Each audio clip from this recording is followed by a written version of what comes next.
Jadi sistem water filtration ini prinsip kerjanya saya bagi menjadi dua sistem. Yang pertama sistem normal flow, di mana ada air mengalir dari water supply menuju filter, menuju tank, menuju storage tank. Yang kedua dalam kondisi anormal.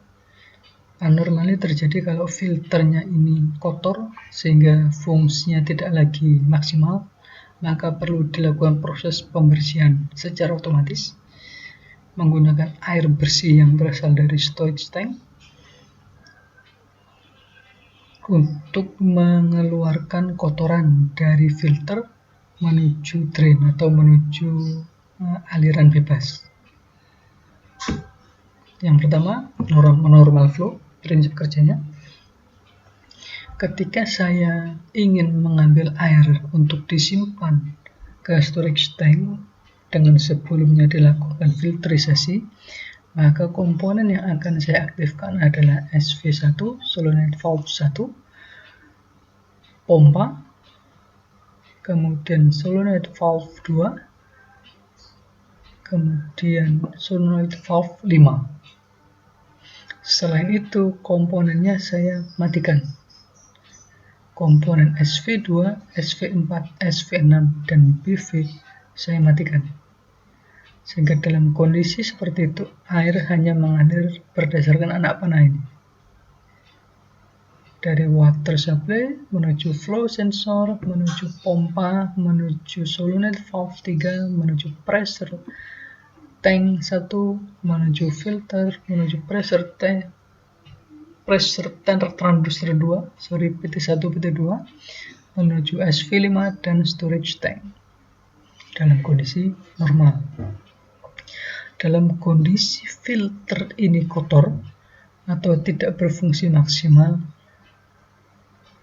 maka akan ada perbedaan tekanan pada mode 1, pada normal flow, pada kondisi normal flow dan filternya ini kotor atau tidak berfungsi maksimal, akan ada perbedaan pressure antara PT1 dengan PT2, perbedaan nilai.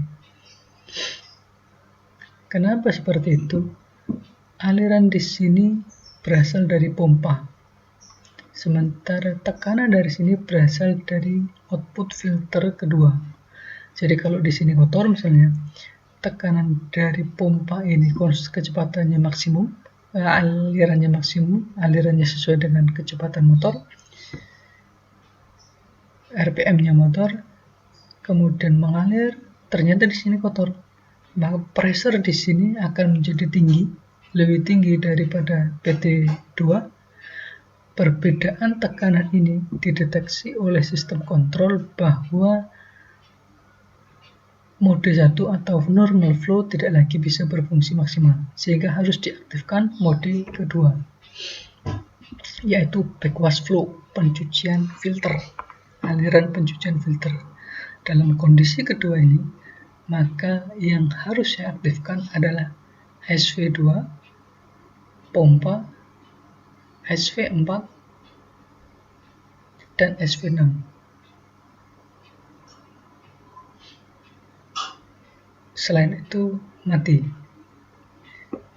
Contoh yang harus mati adalah SV1, SV3, SV5. Sehingga aliran flow-nya, aliran airnya itu akan berasal dari storage tank, air yang sudah bersih, untuk digunakan sebagai alat pembersihan filter. Karena air kotornya berasal dari kiri, di filter menuju tangki, maka proses pembersihannya harus dari kanan ke kiri, arah filternya ini. Jadi kalau air kotor dari filter dari kiri ke kanan, kalau air bersihnya dari kanan ke kiri, proses pembersihannya. Aliran airnya pada proses pembersihan atau backwash flow itu berasal dari storage tank menuju SV2, menuju flow sensor, menuju motor, dia akan ke atas karena ini saya nonaktifkan. Dia akan ke atas, dia akan kembali ke filter. SV5 saya off kan, sehingga air mengalir sini sampai proses pembersihan ini selesai atau air di storage tank habis. Jadi proses perpindahan mode normal flow ke backwash flow itu dideteksi dari perbedaan pressure tank, pressure transducer atau pressure sensor PT1 dan PT2. Nah, jadi sistem ini bisa mengisi storage tank secara otomatis setelah ada proses filterisasi air, juga bisa membersihkan filter secara otomatis jika filternya ini kotor. Itulah disebut dengan smart water filtration tanpa proses campur tangan pada proses pembersihannya. Komponen yang ada adalah ini. Solenoid valve ada SV1 sampai dengan SV6, ada BV1, ada flow sensor BV1 yang di sini. BV1. Base valve. Kemudian ada pressure transducer PT1, ada level transducer, ada water filter. Nah, level transducer ini pada fungsi normal flow untuk mendeteksi volume air. Jika volume airnya ini masih di bawah 100%, proses normal flow akan terus berlanjut. Jika sudah 100%, proses normal flow dihentikan. Proses pengisian dihentikan. Ketika ada pressure tegangan,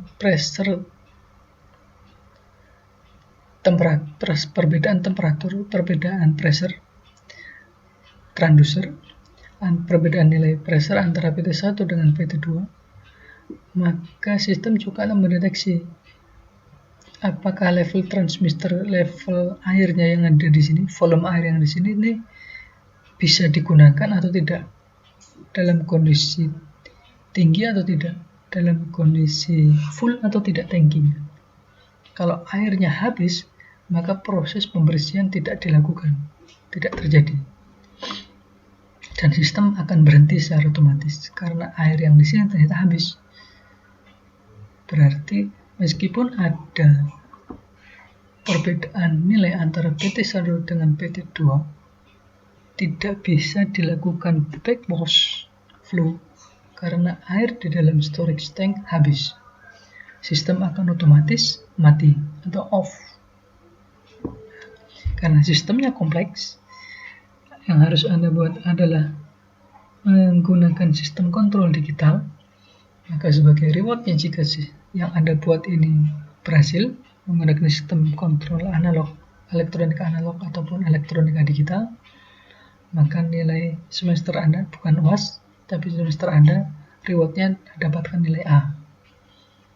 Maksimum orang yang maksimal siswa untuk pengerjaan tugas ini adalah 3 orang.